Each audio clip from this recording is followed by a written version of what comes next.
காங்கிரஸ் கட்சியின் வேட்பாளர்கள் பட்டியல் வெளியாவதில் நீடிக்கும் இழுபறி தொடர்பான அண்மை செய்தியை நாம் பார்த்து வருகிறோம். கூடுதல் தகவல்களை தருகிறார் எமது செய்தியாளர் நிரஞ்சன். நிரஞ்சன், இது தொடர்பான முழு விவரங்கள் என்ன? இன்றைய தினம் காங்கிரஸ் கட்சியின் தேர்தல் கூட்டம் என்பது நடைபெறும் என்று முதலில் சொல்லப்பட்டிருந்தது. ஏற்கனவே 2 நாட்களாக அந்த கூட்டம் நடைபெறும் என அறிவிக்கப்பட்டு தொடர்ச்சியாக தள்ளி வைக்கப்படக்கூடிய சூழலில் இன்றைய தினம் நடக்கும் என்று சொல்லப்பட்டிருந்தது. ஆனால் தற்பொழுது வரை அந்த கூட்டம் நடப்பதற்கான எந்த விதமான அறிகுறியும் டெல்லி காங்கிரஸ் கட்சியின் தலைமை அலுவலகத்தில் தெரியவில்லை. இன்னும் சொல்ல போனால் ஏற்கனவே கூட்டங்கள் நடந்த பொழுது ஒருவருக்கொருவர் கடுமையான வார்த்தைகளை பயன்படுத்தி திட்டிக் கொண்டதனால் ராகுல் காந்தி நேரடியாக யாரையும் வர வேண்டாம் என சொல்லிவிட்டு காணொலி காட்சி வாயிலாக தற்பொழுது அவர் தமிழ்நாடு சம்பந்தமான ஆலோசனை கூட்டத்தில் ஈடுபட்டு வரக்கூடிய சூழலில் செல்வ பெருந்தகை அவர்கள் தயாரித்திருக்கக்கூடிய காங்கிரஸ் கட்சிக்கான தமிழ்நாடு சட்டமன்ற தேர்தல் வேட்பாளர் பட்டியலுக்கு எதிர்ப்பு தெரிவித்திருக்கிறார்கள் ஒரு தரப்பினர். குறிப்பாக காங்கிரஸ் கட்சியின் எம்பிக்களாக இருக்கக்கூடிய ஜோதிமணி, கார்த்திக் சிதம்பரம் மற்றும் காங்கிரஸ் கட்சியின் மூத்த நிர்வாகியான பிரவீன் சக்கரவர்த்தி ஆகியோர் காங்கிரஸ் கட்சியின் மேலிட பொறுப்பாளர்கள் கிறிஸ் ஜோடங்கர் மற்றும் அதே போல மற்ற மேலிட பொறுப்பாளர்களாக இருக்கக்கூடிய தியோ சிங் உள்ளிட்டோரை நேரில் சந்தித்து செல்வ பெருந்தகை அளித்துள்ள வேட்பாளர் பட்டியல் குறித்த புகார்களை தெரிவித்திருக்கிறார்கள். குறிப்பாக ஒருதலைபட்சமாக இந்த பட்டியல் என்பது தயாரிக்கப்பட்டிருக்கிறது.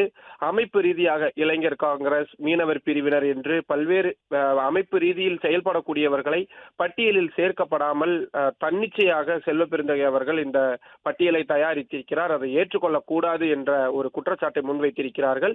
இது பிரச்சனையை மிகவும் சீரியஸ் ஆக்கக்கூடிய விஷயம் என்பதனால் உடனடியாக கிறிஸ் ஜோடங்கர் உள்ளிட்டோர் ராகுல் காந்தி மற்றும் மல்லிகார்ஜுன கார்கே ஆகியோரிடமும் தகவலை பகிர்ந்திருக்கிறார்கள். இன்று காலை 10:30 மணி அளவில் டெல்லியில் இருக்கக்கூடிய நாடாளுமன்ற வளாகத்தில் எதிர்க்கட்சிகள் நடத்தக்கூடிய போராட்டத்தில் கார்கே அவர்கள் கலந்து கொள்வார்கள் என்று சொல்லப்பட்டிருந்த நிலையில் தமிழ்நாடு வேட்பாளர் செய்யும் பணியில் ஈடுபட்டிருப்பதால் அவர் நாடாளுமன்ற அலுவல்களை கூட தற்பொழுது அவர் கலந்து கொள்ள முடியாத சூழல் ஏற்பட்டிருக்கிறது.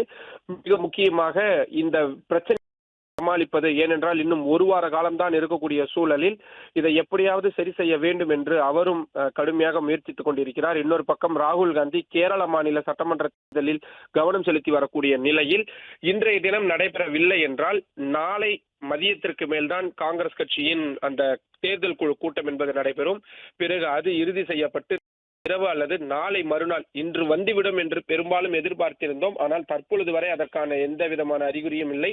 ஒருவேளை மல்லிகார்ஜுன கார்கே அனைத்தும் கைமீறி போய்விட்டது, இருக்கக்கூடிய பட்டியலை விடுங்கள் என்று அவர் சொல்லிவிட்டால் தான் இன்றைய தினம் வெளியாகும். இல்லை என்றால் இன்னும் 2 தினங்கள் தாமதமாகும் காங்கிரஸ் கட்சியின் வேட்பாளர் பட்டியல் என்பதுதான் வந்து இருக்கிறது.